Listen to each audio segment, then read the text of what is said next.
So, may nakita ulit akong healthy na recipe dito sa TikTok at gagayahin ko. So, ayan, mga cherry tomatoes and to cheese. Ipapatong ko lang dyan. Ayan, so ilalagay ko lang siya sa oven for about like 10 minutes siguro. So, while waiting, magpapakulo muna ako ng pasta. Pero siguro mga half lang. Then, ayan, tigas. But the idea is, i-crush ko yung mga cherry tomatoes. Ayan, kagaya nito. Ganyan. Ayan, so maging ganyan yung itsura niya after kong i-mix. Then, lalagyan ko lang siya nito. Siguro hindi ko to ilalagay lahat. Konti lang. Ayan na, pasta na lang ang kulang.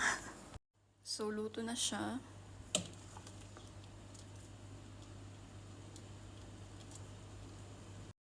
Ayan, nalagay ko na lahat ng pasta. So, imimix ko na lang sila, no? Ilalagay ko na lang sa caption